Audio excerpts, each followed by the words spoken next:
Good morning, good afternoon, good evening, wherever you are in the world. Welcome to Carers World Radio Plus. In this edition of Carers World Live, we'll be talking debt and money advice with Graham O'Malley from the Citizens Advice Bureau, as well as looking in depth at the impact of the results of the annual State of Caring report from the charity Carers UK, plus Labour's fears for the future of social care. And we'll hear from the SNP at Westminster on latest developments on the controversial one-size-tries-to-fit-all welfare benefit known as universal credit. But above all, we want to hear from you. Here's a reminder of how to get in touch with us at Carers World Radio Plus, where your views are our news. Carers World Radio Plus. Contacts. Call us on 0161 818 9068. 0161 818 9068. You can Facebook us at news@carersworldradio.com. Find us on Twitter at #news@carersworldrad. We're on Instagram too, CWRAD. And email us on carersworldradio.com.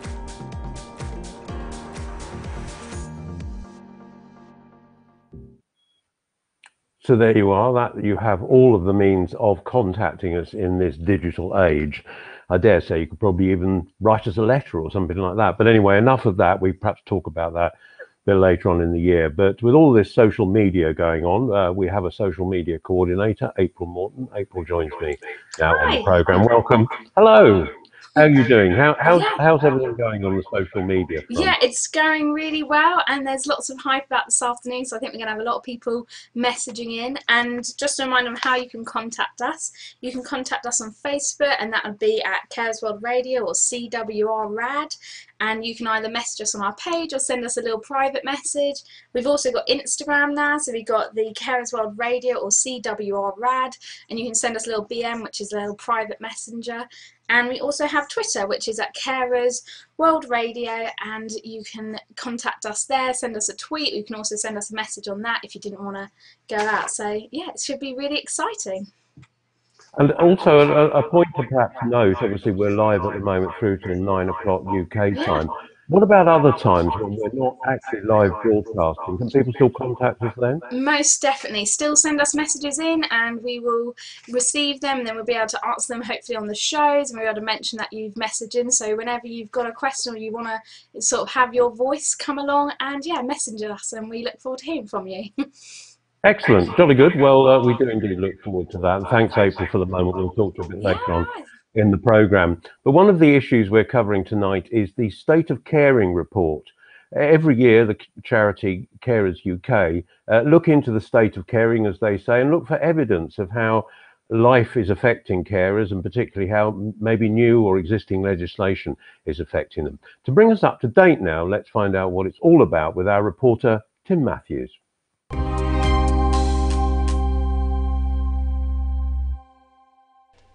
Each year, the charity Carers UK runs a survey across the country to collect as much evidence as it can on how a whole range of health and social care issues affect the lives of carers. This year, over 7,000 people took part, and the results make stark reading. According to this latest report, 72% say they suffer from mental ill health as a result of their caring responsibilities. When it comes to the impact on physical ill health, that figure's routinely slightly less, at 61%, but increases to 70% when end-of-life care is specifically involved. On this year's 70th birthday of the National Health Service, the Carers UK survey asked people for their top priorities. They replied, routine identification and support, giving carers the right information, training and equipment at the right time to be able to care well and safely, while also ensuring that carers get proper breaks. It's acknowledged among social care professionals that all carers sometimes need practical help from friends, family, voluntary or statutory services, within their community. But in this report, a worrying 23% completely turned down support because of concerns over quality. And of those who did accept help, 1 in 7 found that support offered was reduced compared to 2017. The government made great play of the introduction of the Care Act and the Children and Families Act when these came into force in 2015. It was legislation that was regarded at the time of its introduction as groundbreaking. In theory at least, it made it easier for carers to demand an assessment from the local authority of their own needs, distinct from the needs of the person they were caring for. But the Carers UK annual survey shows that exercising these new rights has not been as successful as claimed, with only 2/3 of carers saying they'd had an assessment in the last 12 months, and 43% that their ability and willingness to provide care was considered and reflected in the support they received. All the signs are that the Social Care Consultation Green Paper, now to be launched in the autumn, will focus on using the latest computer and mobile technology to try to force resources to meet demand. According to the Carers UK survey, 51% of people say that they or the person they care for uses technology to support their caring role. Perhaps of more concern is that 49% of people don't. What the decision makers may not want to know is that the survey reveals the real financial pressure on carers. Just over 1/3, at 37%, describe their financial situation as struggling to make ends meet. Nearly half, 47%, say that they have to cut back on essentials such as food and heating to survive each month. This situation is made worse by other fundings, showing that around 1/3, at 35%, felt that they'd had to give up work, and 16% had to cut their hours to live up to their caring responsibilities. It's no surprise then that the survey concludes with worrying news for the future, that the vast majority of carers are pessimistic about what's going to happen. 42% thought the state of caring would remain the same, but 50% believe that life can only get worse. That leaves just 8% who remain optimistic that their lives can only get better. This has been Focus on Carers. I'm Tim Matthews for Carers World Radio Plus. Thanks, Tim. And here's how to keep in touch with us. Carers World Radio Plus. Contacts. Call us on 0161 818 9068. 0161 818 9068. You can Facebook us at news@carersworldradio.com. Find us on Twitter at #news@carersworldrad. We're on Instagram too, CWRAD. And email us on carersworldradio.com.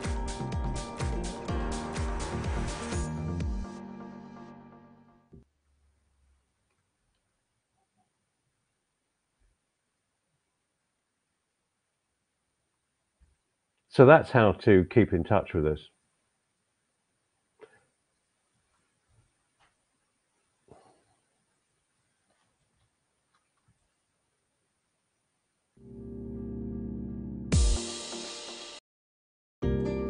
Carers World Radio Plus. Contacts.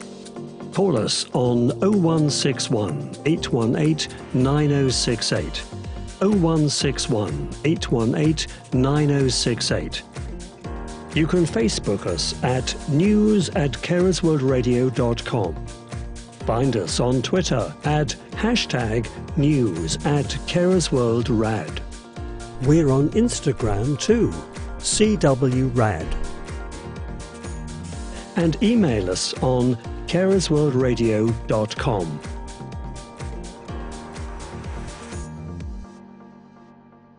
Joining us now on Carers World Live is Graham O'Malley from the Citizens Advice Bureau. He's a debt expert. Welcome to the programme, Graham. Hi there. Debt is the sort of subject, of course, and money and all that sort of thing is really the sort of centre of modern life in a way. So what sort of problems do you see at the Citizens Advice Bureau on debt and money matters? Yeah, sure. Thank you for having me. So we see a big range of debt problems. The problems, I guess, have changed from credit debt, so borrowing, to more household debt. I think one of the big problems when you're faced with a change in circumstances is what you might be entitled to financially changes as well. So it's not just that you have debts. There's lots of other things to take on board. So we'd always say, do get advice, get that free independent advice, get it free from someone like Citizens Advice. There's Carers UK, Carers Direct as well. And get that early, so don't wait for the problems to mount up and before they come out of control. So you're suggesting that in effect that this is really something in ordinary life that you should be thinking about, never mind whether you're a carer or not? I think that's fair to say, yes. So debt affects lots of different people from lots of different backgrounds, but of course there will be sort of unique considerations for people who are caring. I spoke about exploring what might be out there financially. I think that's a really good place to start. So maybe taking a step back from the debt. Look at the benefit system. That might be a good place to start. You might already be in receipt of benefits. You might have left work and be encountering the benefit system for the first time. Probably an obvious one to look at would be carers allowance. So if you move out of work or reduce your work and you're caring for 35 hours or more a week, carers allowance is something you can claim. Look at the other benefits you might already get or be entitled to for the first time. So universal credit, if you're in a universal credit area. If you're not, then income support if you've left work, housing benefit to help with rent, council tax support to help with council tax, these sorts of things. There's also support for homeowners. So if you have a mortgage, there might be help towards your mortgage interest payments, although that is now a loan from the government, so do take advice before agreeing to that. Also look at the person you're caring for. So they're likely to be in receipt of benefit already, but do look at their benefit assessments. Are they getting the right amount of something like employment and support allowance? Are they getting the right amount of personal independence payments? Benefits affect benefits as well, so the whole system is quite complicated. So we would always say get advice. That could be from us at Citizens Advice, it could be from another organisation, but you don't have to pay for that advice. We're all sort of, it's all, sorry, go on, Graham, go on, carry on. As I said, benefits are not just the only thing to look at. There's other support as well. Council tax is a big area. There's plenty of discounts available, depending on if somebody's severely disabled and can't access all the rooms in their house. If you're on low income, there's lots to look at in terms of council tax. And the local authority should also look at a care assessment for you. So what you want to achieve as a carer, how much care you can give, how you're feeling emotionally, and what you might need in terms of support to achieve that care plan. So they might help financially with things like taxi fares or services for things like housekeeping or gardening if that's something you can no longer keep up with. Does that moment comes perhaps when you start to feel bewildered and it all becomes too much for you? You look on websites and you don't really get the answers to your questions. In that state of bewilderment and perhaps powerlessness, how do you actually take the deep breath and where do you start to try to take back control? Yeah, so that's a really good question, and nobody can pretend that's easy. There's lots of information out there. But I would say on that, don't just Google debt advice, because you might not, the first hit you get might not be the most reputable source. It's difficult. Don't put the pressure on yourself to take it all in and understand it all. Not all at once. That's why we're here. That's why we've got trained advisors, both in benefit law and in debt advice law as well. So we can help you make sense of that. It's great if you feel able to go online and do a bit of research first. I'm sure that can help. But ultimately, if you're feeling very bewildered, as you say, that's why we exist. We're here to guide you through your rights, what you're able to do. We're able to support you in that way. Do open up to us. Don't be shy. The advice and the support is out there. And how do you tell that the source of advice is reputable? Obviously, the Citizens Advice Bureau has had a reputation going back years and obviously has a trusted name. But if you can't, for example, get in touch, or you're finding difficulty getting in touch with CAB, what are the sort of indicators, if you like, of a reputable source? Yeah, okay, so on getting in contact with us, we do have various routes as well. So if you go on citizensadvice.org.uk, we do offer advice through web chat, on the phone as well, and face-to-face. Money Advice Service, they also have a website, which is moneyadviceservice.org.uk. They've got a debt advice locator search on there. Everybody on there is free, impartial and reputable. So again, yeah, if you're feeling a bit bewildered, not sure where to start, that's a good place. There has been a lot of talk in our industry. We're a bit worried, a bit concerned about people Googling debt advice and not necessarily getting the best source of advice first off. Usually you need to scroll down 5 or 6 hits before you get to the reputable sources. So yeah, do take care. You can also go on the FCA's website, the Financial Conduct Authority. They regulate debt advisors. So if you put a name in their register, it will show if that firm is regulated to give debt advice. Presumably in this type of situation where you're looking for money advice of this sort, I mean, are you looking for sources that are free? Is free a good indicator, or making sure there's no product involved that might be a source of bias perhaps for the person you're asking? Yeah, so we feel free is best. We provide free advice. We always have done. It's not tied to any other interests. So what I would say is you don't need to pay for good debt advice. We're not the only free providers. There are other good, reputable providers. And like I say, the Money Advice search tool is a really handy one to start with. And many of our viewers or certainly a significant number of our viewers on Carers World Radio Plus get frustrated at the fact that, for example, solutions may be online, or you might have to do an online chat with someone. I know in the past, the Citizens Advice Bureau had lots of offices, and you made an appointment, you went in, you saw someone face to face before people started to move towards websites and new technology. Is that old face-to-face contact still possible? It certainly is, yeah. I mean, we have outlets in, I think at last count, about 3,500 locations when you take in all the outreach venues that we attend as well. So we are in a lot of locations. We do have to be mindful that we've got to open up those avenues, so people might want to contact us, like you say, through web chat or on the phone.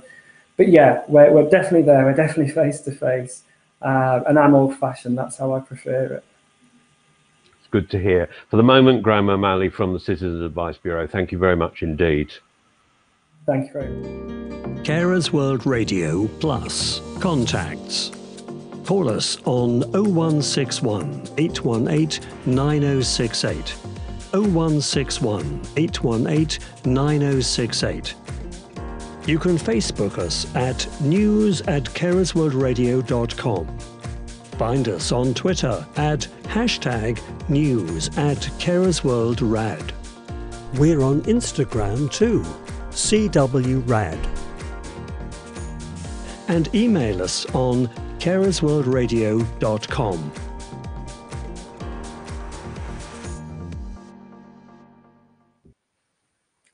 So do keep in touch. On Carers World Live, we aim to mix practical, informed advice from someone like Graham from the CAB with topical analysis and debate on the headline issue of the moment. This time, there are several to provoke a few thoughts and get you thinking across the summer. At this point, we look towards the social care consultation in the autumn with some thoughts from Labour's Shadow Cabinet Minister for Mental Health and Social Care, Barbara Keeley MP. Her first thoughts: pull no punches. That creates an awful lot of extra pressure on carers, and I meet many carers who tell me that the loss of care packages, or the fact that you can't perhaps afford it if you were funding it yourself, all kinds of pressures there. So that's making life for carers very much more difficult. So we have that funding crisis that should have been met. And in the recent announcement of 20 billion for the NHS, there's nothing for social care, and I think that's a big mistake, because the two are quite interlinked. Even if not fully integrated yet, they are interlinked in a substantial way. So last year at the general election, Labour promised £1 billion into social care this year to ease the crisis, and £8 billion across the Parliament, because I think we have to try to take pressure off carers by there being more care packages for people who need them. And I think the quality of care has to be lifted too. An awful lot of the carers that I meet tell me that they're very unhappy about the quality of care being so poor. So I think that's important. So that it's not entirely for carers, but it helps carers if social care is better funded and if it's of better quality. A great deal of our viewers over time have expressed the view that they feel that the position on recognition and support of carers since the Care Act has sort of gone backwards in their view. You campaigned on carers issues for over a long period as an MP. Do you see it as like a situation where things have suddenly gone quiet and for the future seemingly no real light at the end of the tunnel? It is a bit of a bleak time, and I know that carers feel very upset and very angry about it. But one of the key things is to do more to identify carers, so that be it a GP or people working in a hospital in the NHS, or if it's young carers, schools and college, understand that a person is a carer.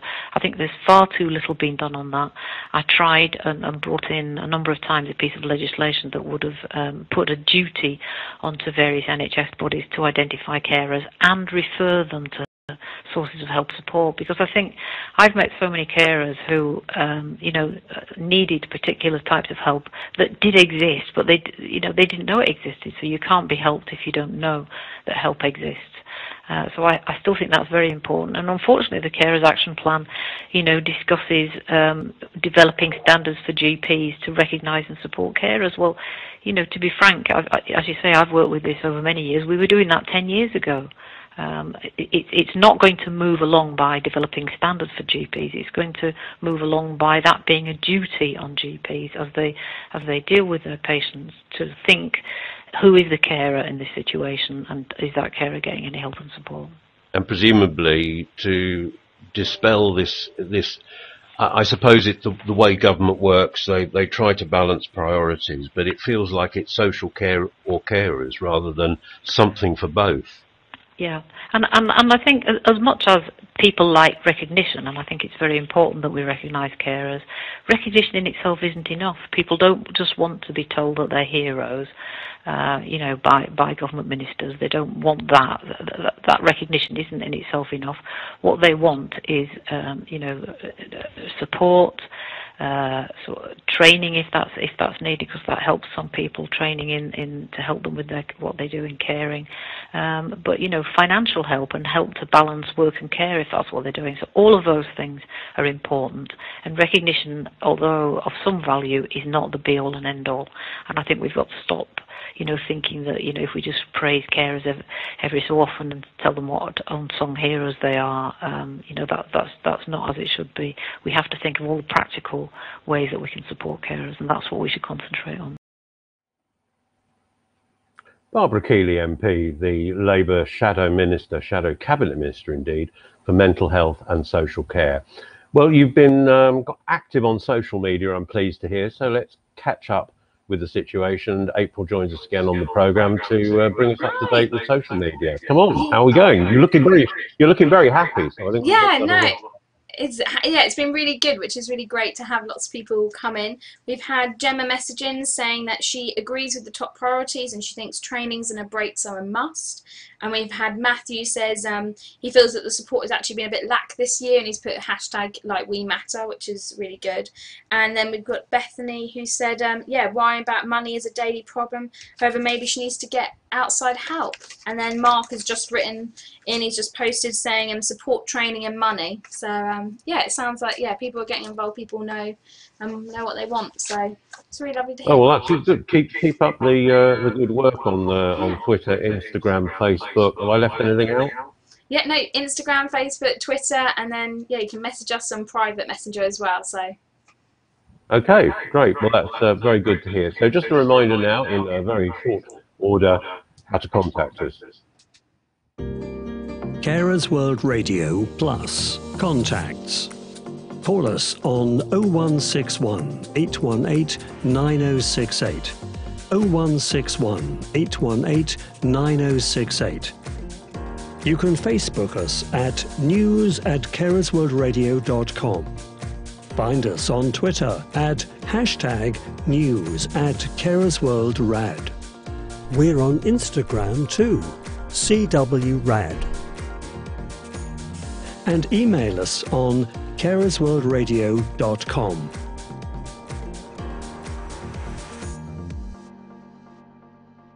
Live to our thread running through the programme this evening on debt advice and money matters. With me is Graham O'Malley from the Citizens Advice Bureau. Welcome back, Graham. Hi there. Hi. We looked at some of the principles and some of the ideals that people should be searching for. Perhaps we could talk a bit more about the mechanics of the debt advice process. So you've made your appointment, you're there, we're in the old-fashioned face-to-face, let's take that. It's probably a scenario our viewers can understand particularly well. So you're there. How do you go about working out what someone needs? Because they might not even actually know what they need themselves. Yeah, sure. Okay, so I'd like to take it slightly back one step and just before. So you're going to get debt advice. How can you prepare? Because I think if we can help people prepare for their appointment, they'll get the best out of it. So there's various ways you can do that. Just starting to gather the paperwork together is really helpful. Now I know that can be quite a difficult task in itself, but just recent letters from each of the organisations you might owe money to, evidence of what you spend your money on, and obviously evidence of your income is really, really helpful. And debt advisors might actually have to ask for things like proof of your identity. That's just something we have to do with the rules that we have to follow. So just getting that organisation, those files of paperwork is really handy for us. Have a go at a budget. We'll do that during the session, but if you've never done one before, it will get you thinking along the right lines. If you're able to speak to the people you owe money to, this day and age, most of them should be sympathetic. Well, they all should be, but a lot of them will be and give you that breathing space to take advice. And then, you attend your appointment, and the session, it's good to know what to expect when you get there. So debt advice session can be quite lengthy. It's quite a detailed process. An advisor will ask a fair few questions, but their job is to explore and get as much information so they can give you the best advice possible. But what they should start by doing is giving you a bit of time and space to explain, to say how you feel, say what's changed recently, and how we've got where we've got at that point in time. They won't be judgmental, and they will listen, most importantly. They'll then move on and they'll draw up a budget with you. So they'll look at what's coming in, they'll look at what you're spending your money on. That'll help them start to give the right advice for you. But at the same time, they'll start to look at ways you might increase your income, as we talked about before. They'll even suggest ways that you might reasonably reduce your outgoings, and that's not being judgmental, that's that they're trying to help you get your money to go a little bit further. The next stage then is to look at if there's anything that's an emergency. So if things have already reached quite a late stage, let's say for instance a bailiff's involved, or a landlord is about to take action to try and evict you, they'll look at those instances, those issues first, and they'll try and make contact very quickly with those organisations. Once the emergencies are dealt with, we go through what's called we'll prioritise the debt. So we categorise debts as priority or non-priority. Now, the priority debts are the ones that we'll arrange the payments with first, and that's things like your rent or mortgage, or your gas, electricity, council tax. The reason we choose these first is if those go unpaid, those organisations have stronger powers. So for instance, eviction with a landlord, disconnection with gas, electricity, court fines ultimately can lead to imprisonment. So it's really those things we tackle first. And then we'll look at the budget again, and we'll start to come up with options that will deal with all of your debts. And that's the ins and outs, the implications of all these options. They'll take into account what we call your best interest. So we'll look at what you want to achieve, what's affordable, how long that might take, and we'll go through all those options. Just to give a couple of examples, if somebody does have something they can offer to creditors, but that's not what the creditors have been after, we might look at something called a free debt management plan. So grouping your creditors together, making a single payment that's distributed to those people, and it will clear your debts over a longer period of time.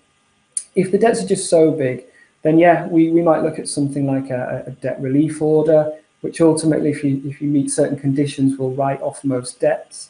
Or indeed, bankruptcy can be a really big fresh start. It's a detailed process, but with the right advice, and you can understand that process, and it can be a fresh start. At the end of the session, sorry, I'll let you finish the session. At the end of the session, they'll recap, they'll give you time to ask questions, and they'll agree what's going to happen next. They'll confirm their advice in writing.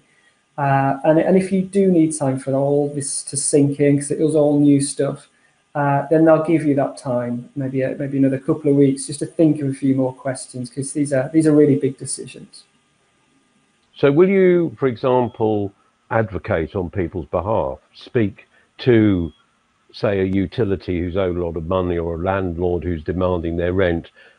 Are you able to speak on the person's behalf to maybe give them that feeling of support beyond your valuable appointment?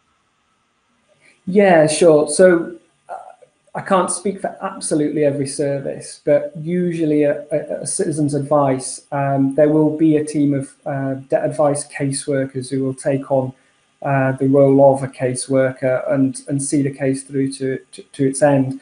And a lot of that initial work will be, particularly with those priority creditors, we'll be speaking to them, making arrangements with the client's consent, of course, just to arrange those first. We have to prioritise our workload. We're obviously quite busy, but we'll try and prioritise it to those who need the support the most. So yes, that offer is usually going to be there. And is there a sort of follow-up process so people can feel that they're supported all the way through? Because I'm guessing that's the key feeling people have, is once they've made the decision to come and speak to you, which is probably a biggish decision in itself to come and share it with someone else, do you try then your best to sort of leave people with that feeling of continuing support, that they can come back at any time for further help? Yeah, so again, I guess it's that point that we will prioritise our caseloads according to those who need the support. So the most vulnerable will get that ongoing support more readily. Other people who need the advice but maybe more able to deal with their affairs afterwards, will empower them to sort of self-help. But yes, a lot of casework happens, and those cases can last a few months while issues are resolved, while contact is made and arrangements are made. But yes. And in these days of concern over collection of data, for example, the GDPR, General Data Protection Regulation, if I've got that right, and I've no doubt you'll be on the phone telling me if I've got that wrong. But how confident can people feel about speaking openly with you, and that open discussion will remain confidential between the person and your representative at CAB? Sure. No, that's a really important message, is that we are confidential. Our service is confidential. Of course, under GDPR, there are strong rights for people about their information and how it's shared. So if we are going to negotiate, advisors will go through our sort of standard data protection statement with you. We'll get you to sign consent so we can share that if we need to with those that you owe money to. We record on our case management system. We record the advice that we give. That is obviously a safe system that stays within citizens' advice. And other than that, we wouldn't be sharing any personal data with anybody else. Okay, great. For the moment, Graham O'Malley from the Citizens Advice Bureau, thanks very much indeed. We'll come back for a final session a little later on in the programme. Thank you. Carers World Radio Plus. Contacts. Call us on 0161 818 9068. 0161 818 9068. You can Facebook us at news@carersworldradio.com. Find us on Twitter at #news@carersworldrad. We're on Instagram too, CWRAD. And email us on carersworldradio.com.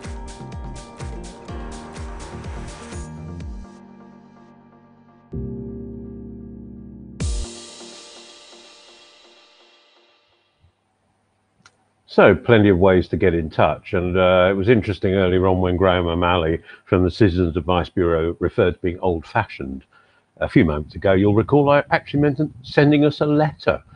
That would be very old tech. What do you think, April, our social media coordinator?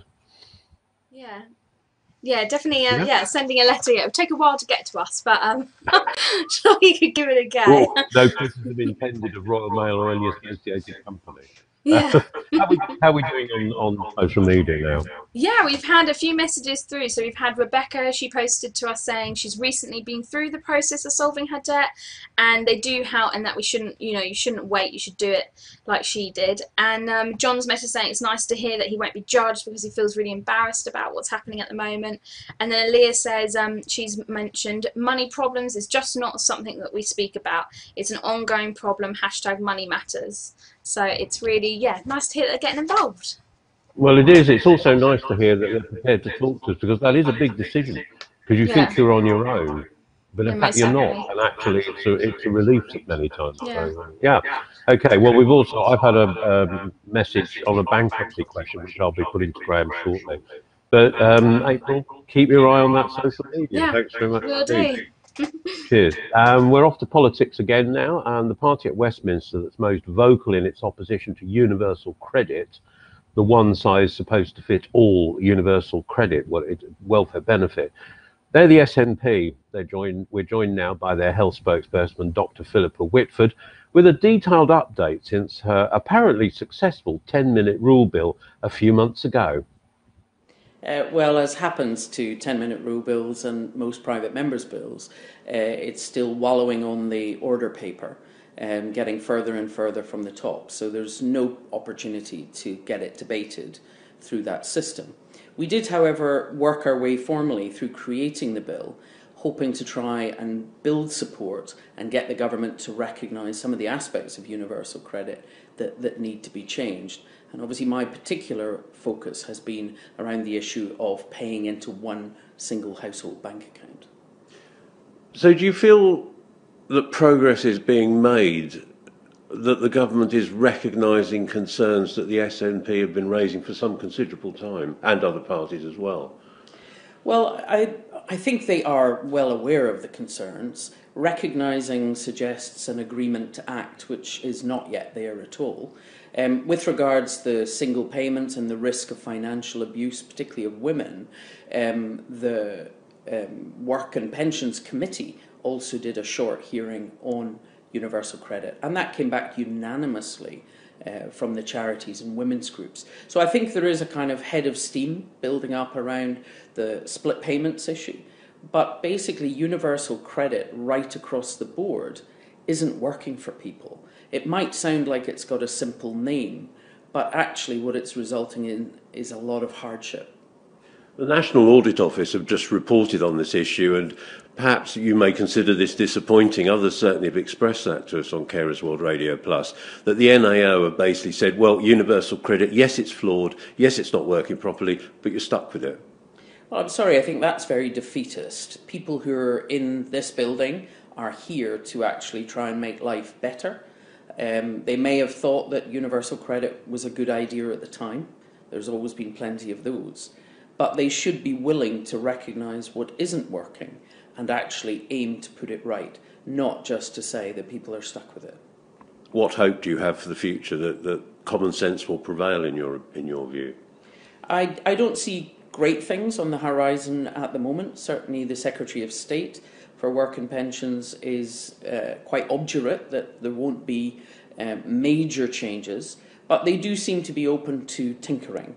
I'm meeting with the Secretary of State for Women's Inequalities to try and talk about my particular concern around the single payment, which obviously puts money into the bank accounts, quite possibly, of a financial abuser. So I think many different people need to campaign around the different aspects of universal credit. Okay, thank you very much for that. I'm sorry. Not say my sentence. I'm sorry. No. We're going to do the sentence that goes with the... There we go. You saw a little bit of behind the scenes there.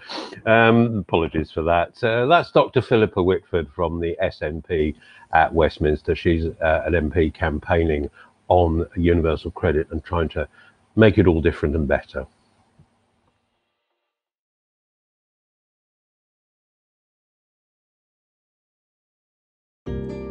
Carers World Radio Plus. Contacts. Call us on 0161 818 9068. 0161 818 9068. You can Facebook us at news@carersworldradio.com. Find us on Twitter at #news@carersworldrad. We're on Instagram too, CWRAD. And email us on carersworldradio.com.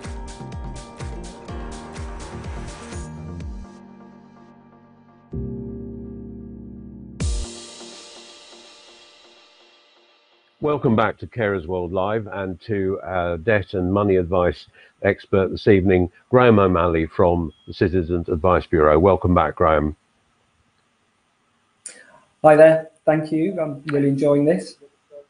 Good. That's good to hear. Well, hopefully our viewers are learning a lot from what you're saying. I mean, it's a lot of things are fairly basic, but that's very important to get to the basics in what can be a bewildering subject. And of course, carers really, and from what they tell us, and we've got a question for you in a moment, but from what they tell us, that they're feeling vulnerable, whether they've just become a carer or whether they've been a carer for a long time, looking after a person, a friend or relative that they're caring for. How is this vulnerability addressed? Because earlier on you mentioned making arrangements, deferring payments, coming to arrangements with companies. And in a sense, I'm sure it's not the way you intended it, but perhaps it comes across as not easy, but not difficult. But dealing with utility companies, and as we'll hear in a moment from one of our listeners, the insolvency service, there's been an absolute nightmare. They're just intransigent and will not listen. How do you deal with that? How do you help the vulnerable carer in that type of situation? Sure. Vulnerability is something that particular industries have really tackled over the last few years. Now, I've been in debt advice for 12 years. And particularly in the finance sector, it seems to have things seem to have improved I'll go through why I think that might be the case. The Financial Conduct Authority is the regulator for the banks, the credit cards, catalogues, doorstep lenders, those sorts of lenders, and they're very strong when it comes to their rules and what they expect. So in their own rule book that must be followed, should be followed when organisations are collecting debt.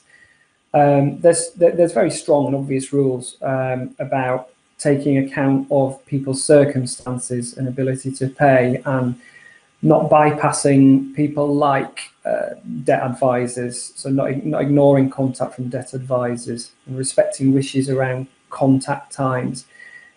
The FCA also expects, and has this as a rule as well, that all their firms that they regulate must have policies to identify those who are vulnerable and to treat them fairly. So we've got some strong rules to rely on. Now, things have improved, as I've said, in my experience, but they're never perfect. But that's in the finance sector. The utilities, so the gas and electricity companies, their regulator Ofgem is saying a lot of the right things. So I'm quite positive that there'll be more change in future. That's got to embed itself in practice. We're aware of that. We've got a very strong energy and consumer team at Citizens Advice that does a lot of campaigning in that sort of area. But there are standards there. Now, debt advisors will know about these standards, and this is why I think sort of free and impartial debt advice is crucial, because we can advocate, as we've said, we can help support people to make complaints where people haven't been treated fairly.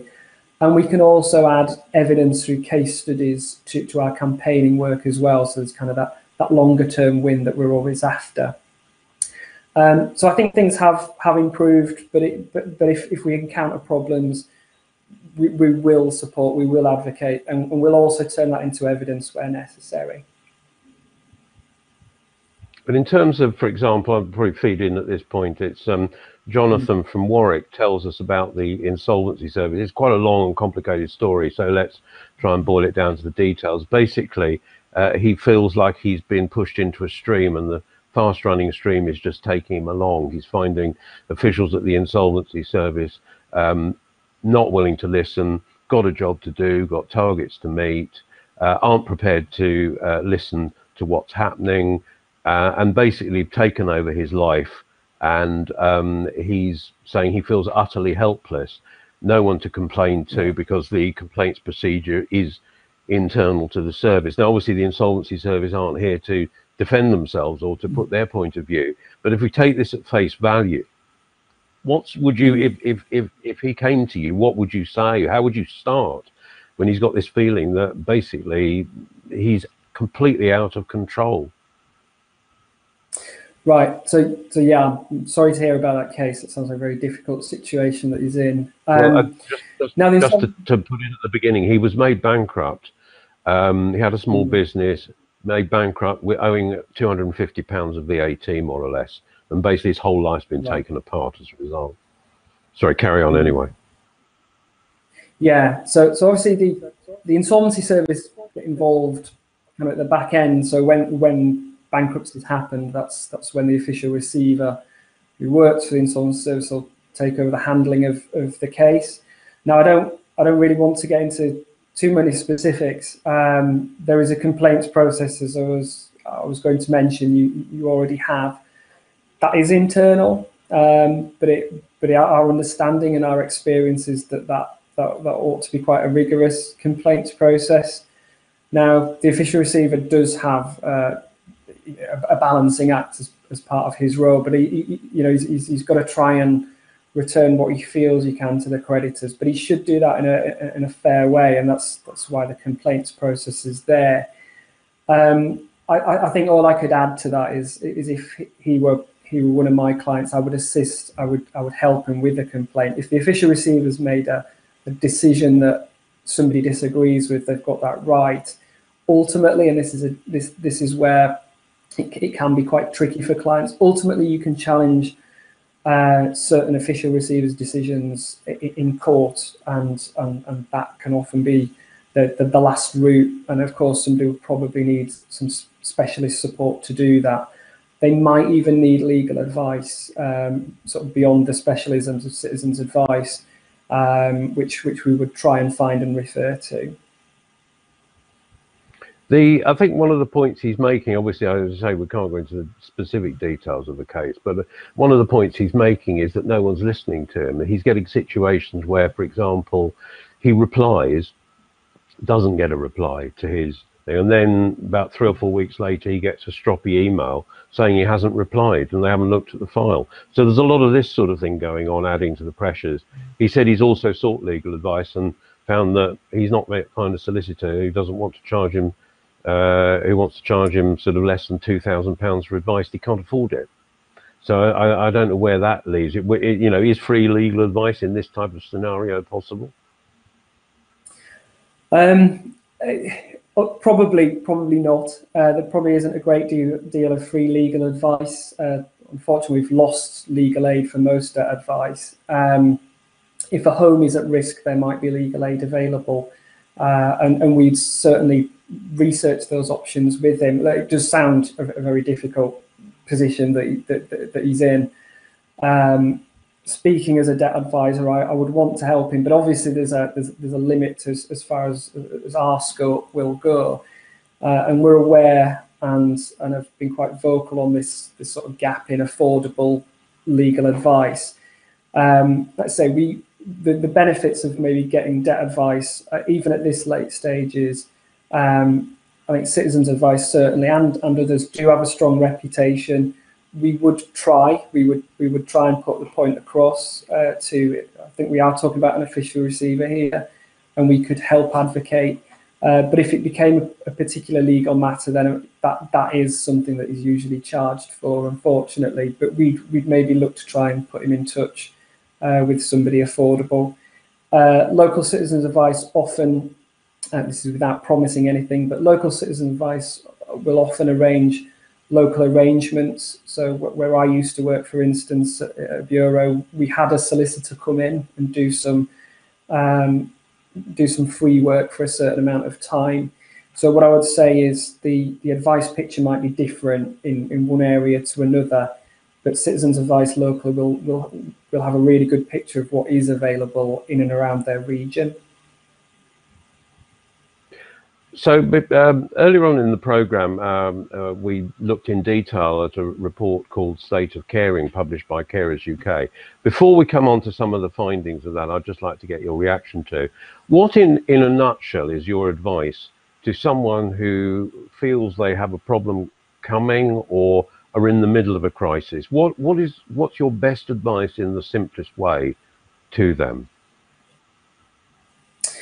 So, obviously, understandably, it's a very personal situation, and we appreciate people probably do panic. That's an instant reaction, but actually, an advisor will generally have seen a similar case before. A debt advisor will have seen a great deal of complicated cases, difficult cases to deal with, and will know how to deal with that. They'll listen, they won't judge. Nothing will really shock them. That's their role. Do get advice. Don't flounder. Get that advice as early as you feel you're able to. We're aware a lot of people will leave it, either whether that's through optimism or a bit of fear of the unknown. One of the strong messages I think we always like to put out is get that advice, get it for free, and get it very early. Okay, let's turn on to the State of Caring report. There's just a couple of findings I'd just be interested to hear from you about. One, I suppose, is perhaps similar expressions of the same thing. 37% of the people in the survey, this is around 7,000 people you'll recall, describe their financial situation as struggling to make ends meet. 47% say they have to cut back on essentials such as food and heating to survive each month. Is that a familiar scenario to you? Unfortunately, it is, and those figures are obviously particular to carers. They're worrying. They're not nice figures to hear. and it is what we're seeing on the ground. So yes, people are struggling. People are struggling with their daily bills. I said earlier about the debts that we're seeing over the last 10 years have changed character. So it's not typically now credit, debt and overdrafts. It might be some of that as well, but usually what people are really struggling with that their household finances, their council tax, their electricity and gas, and like you say, just finding the money to eat. So these are very stark choices. It kind of sits behind debt advice. Debt advice solutions alone are not going to solve those sorts of issues. So again, we, along with other charities, we do an awful lot of campaigning to try and get a better deal in terms of financial products that are out there, in terms of the impact of things like welfare reform. We've been very vocal with those sorts of things. But yeah, not good figures, and we'll carry on saying what we're saying and try and change things for the better.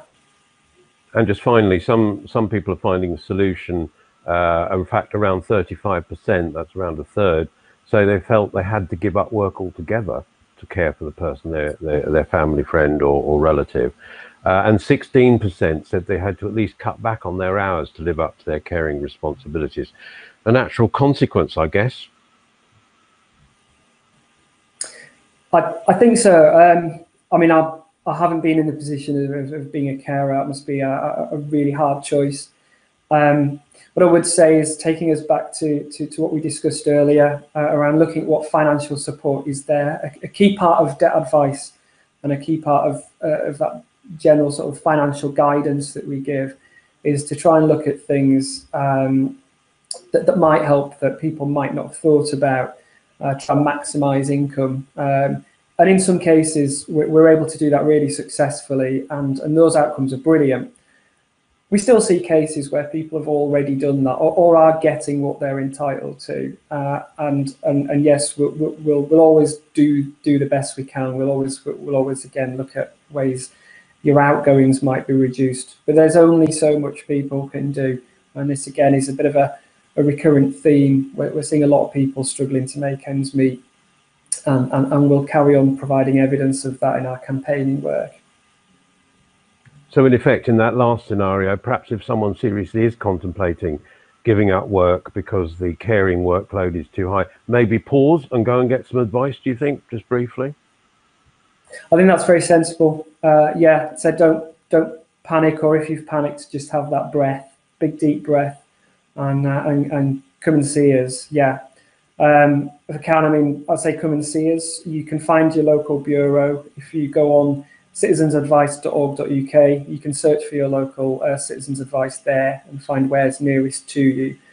And our advice lines 0344 0344 144.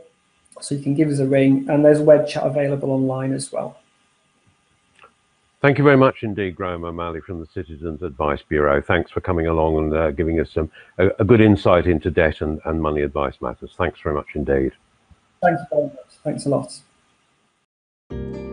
Carers World Radio Plus. Contacts. Call us on 0161 818 9068. 0161 818 9068. You can Facebook us at news@carersworldradio.com. Find us on Twitter at #news@carersworldrad. We're on Instagram too, CWRAD. And email us on carersworldradio.com.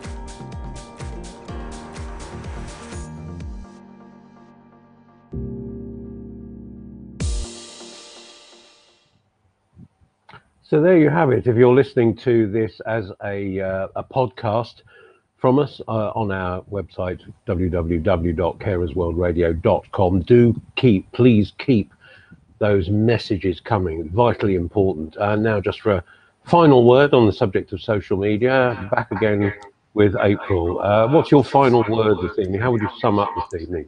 Yeah, I'll sum it up that actually we've had loads of messages and it's really nice. And a few of them, so Lucy commented actually, one size doesn't fit all, we're all different. And Sophie put the 10-minute rule, Bill, I get it's efficient, but will it work? And then we've had Tegan, who she's commented in saying, I feel that they make it really complicated with the citizen advice. Can't it be more simple? But good to hear that I'm not alone and other people are in the same place. So it's really nice to hear that they all feel like they are being listened to and hopefully someone will get some help. April, thank you very much indeed. Yeah. And that's just about it for this edition of Carers World Live. My thanks to all of our contributors, the production team, and last but definitely not least, you for joining in the debate. We hope that this edition of Carers World Live has been thought-provoking and that you'll continue to let us know your thoughts. Everyone seems to be off in August, so you'll have a moment or two, I'm sure, to be able to tell us what you think about the issue you believe is the most important to you.